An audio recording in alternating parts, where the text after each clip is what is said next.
Hello students, आज हम start करेंगे चैप्टर 2 पॉलिनोमियल्स। तो चैप्टर स्टार्ट करने से पहले सीखेंगे कि पॉलिनोमियल्स होते क्या हैं, ठीक है, इसके क्या क्या टाइप होते हैं, ये सब सीखेंगे हम। तो स्टार्ट करते हैं, पॉलिनोमियल्स के बारे में हम सीखते हैं।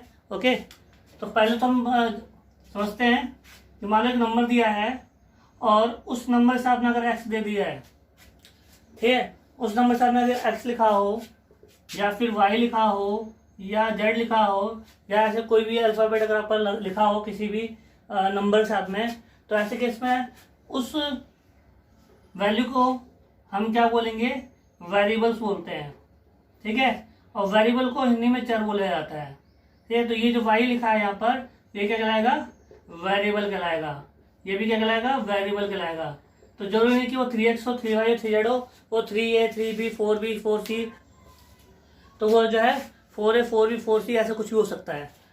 तो इन सब के साथ जो x y और z लगे हुए हैं, तो इनको हम क्या बोलेंगे, वेरिएबल्स बोलेंगे। और वेरिएबल साथ में जो संख्या ये लगी हुई है, वेरिएबल साथ में जो संख्या दी हुई है मल्टी में, तो इस संख्या को हम क्या बोलेंगे, कोफिशिएंट बोलेंगे, ठीक है। कोफिशिएंट को हम क्या बोलते हैं, गुणांक बोलते हैं, ठीक है। कोफिशिएंट क्या बोलते हैं, गुणांक। तो ये भी इसका गुणांक होगा, ये भी इसका गुणांक होगा। तो हमें पता होना चाहिए कि ये आपके क्या है, एक्स वाई जेड आपके वेरिएबल्स हैं। तो पॉलिनोमियल्स या बहुपद क्या होते हैं, तो जब कोई संख्या, जब कोई जो है वैल्यू कुछ ऐसे लिखी हो, तो ऐसी संख्या हम बोलते हैं, टर्म्स बोलते हैं, ठीक है। तो इसको ऐसे लिखना अलजेब्रिक एक्सप्रेशन कहलाता है। हमने इसको ऐसे रिप्रेजेंट किया, इसको क्या बोलेंगे, अलजेब्रिक एक्सप्रेशन बोलेंगे। ये इसकी क्या कहलाती है, टर्म्स कहलाती है। तो पॉलिनोमियल्स में पॉलिनोमियल्स क्या होता है, पॉलिनोमियल्स जो है एक प्रकार की क्या होती है, चेन होती है। किसकी चेन होती है, टर्म्स की चेन होती है।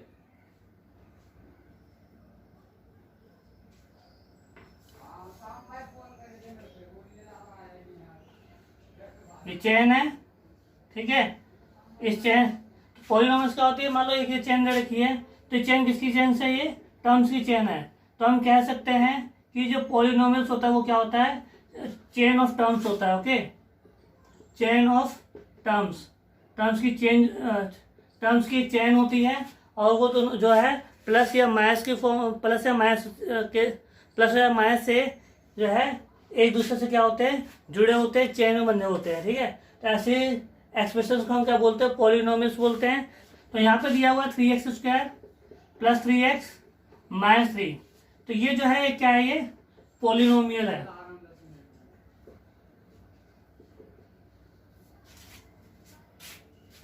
तो ये पॉलिनोमियल है, ठीक है।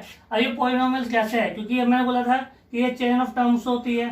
ओके, चेन ऑफ टर्म्स होती है जहाँ पे एक दूसरे से क्या होती है, टर्म्स जुड़ी होती है एक दूसरे से, चेन की तरह, जंजीर की तरह, ठीक है।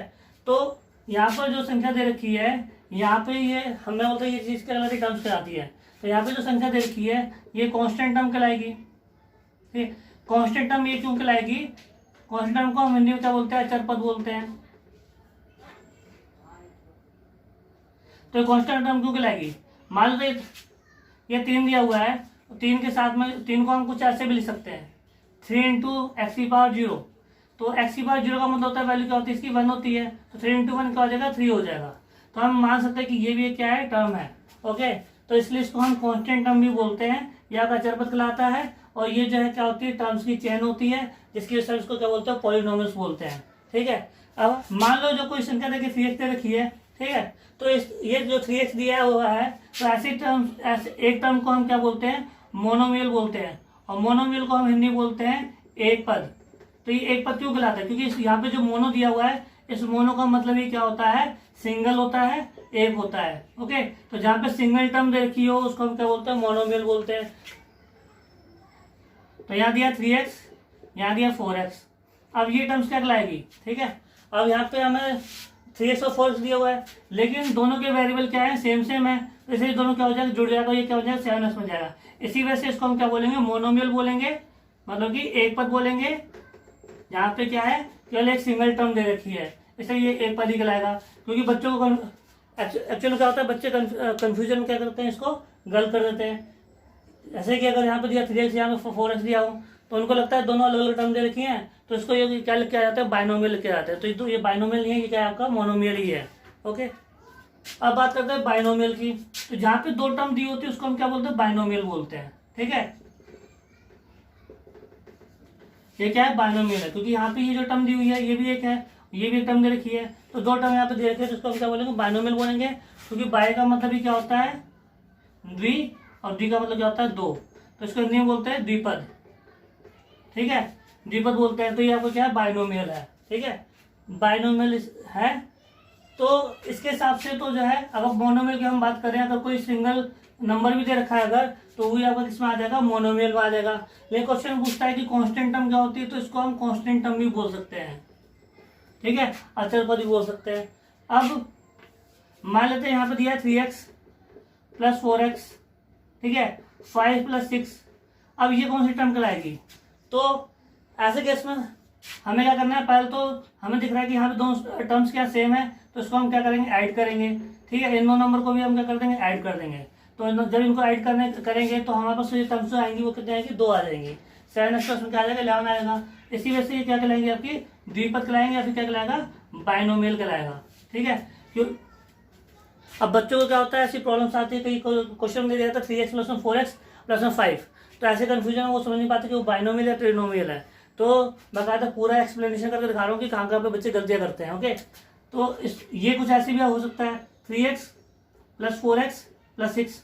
अब ये जो टर्म्स है एक है, ठीक है, लेकिन ये 3 जगह पर ऐसे दिखाया हुआ है, तो बच्चे इसको गलत करके आ जाते हैं, लिख देते हैं ट्राइनोमियल, बट ट्राइनोमियल नहीं हो, क्योंकि दोनों टर्म एक है, इसलिए इसको हम जोड़ देंगे तो क्या हो जाएगा, 7x + 6 हो जाएगा।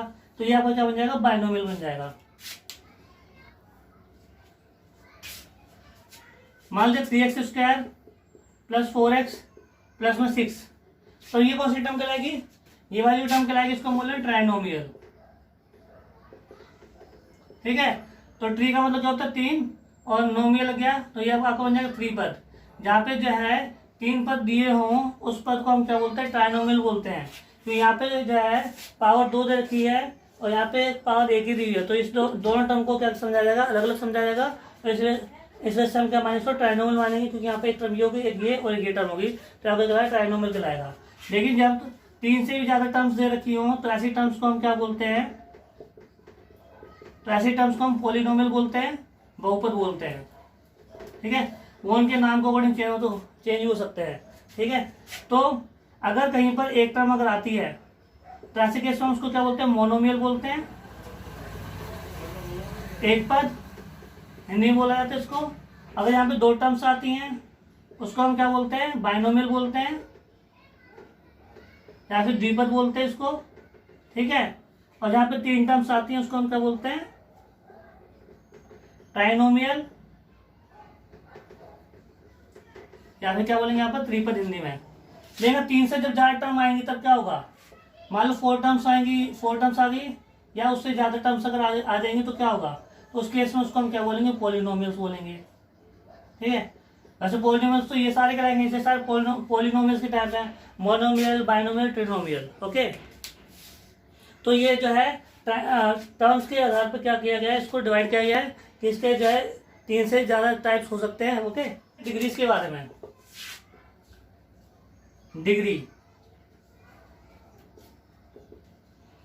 Highest degree of polynomial.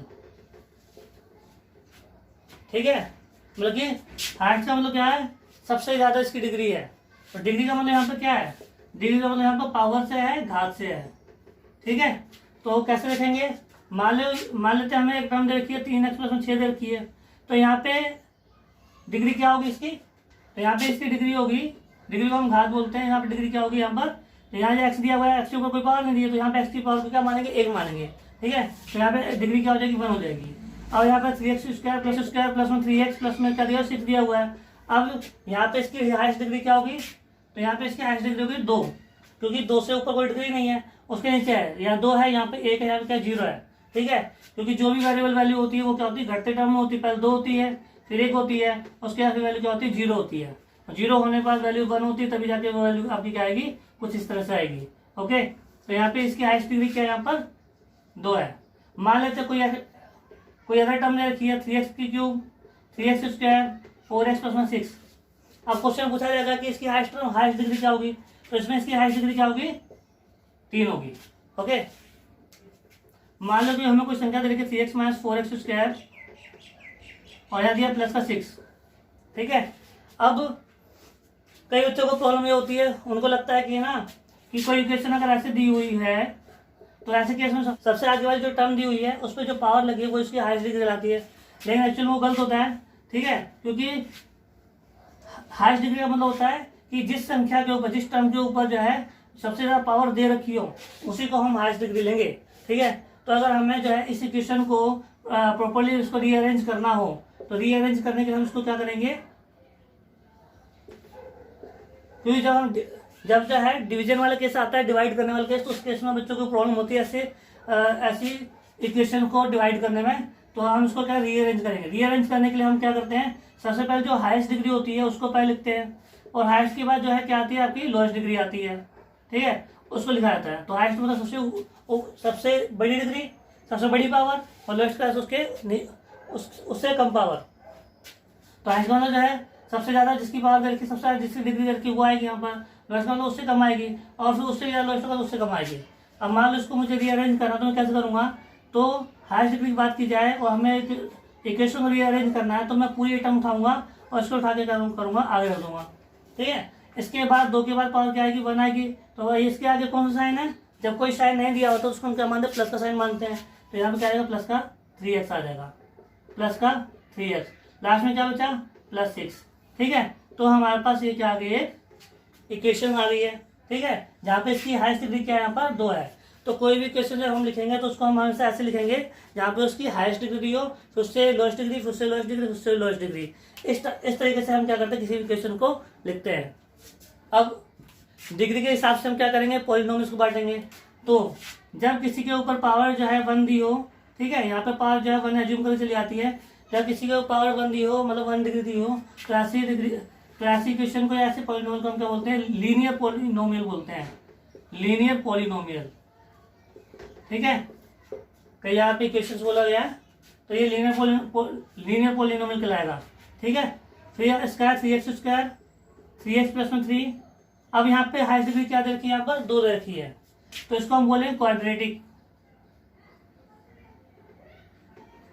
Quadratic polynomial, या फिर इसको हम बोल सकते हैं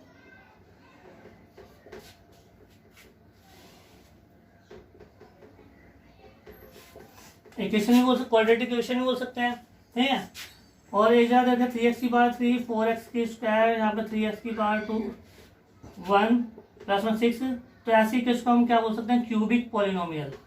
तो हम जो है डिग्रीज के बेसिस पे भी हम क्या कर सकते हैं, पॉलिनोमियल को हम क्या कर सकते हैं, क्लासिफाई कर सकते हैं। जहाँ पे 1 डिग्री दी होगी उसको हम लीनियर बोलेंगे, और लीनियर को बोलाता है रेखिक समीकरण, एक रेखीय। ठीक है, ओके, यहाँ पे 3x + 3 दिया हो और हाईएस्ट डिग्री यहाँ पे क्या दे रखी हो, 2 दे रखी हो, तो उसको हम बोलते हैं द्विघात समीकरण बोलते हैं, या द्विघात क्या बोलते हैं, बहुपद बोलते हैं। ठीक है, तो नेक्स्ट क्लास से हम एक्सरसाइज स्टार्ट करेंगे और जो है कुछ अलजेब्रिक एक्सप्रेशंस, फॉर्मूले भी सीखेंगे। ओके।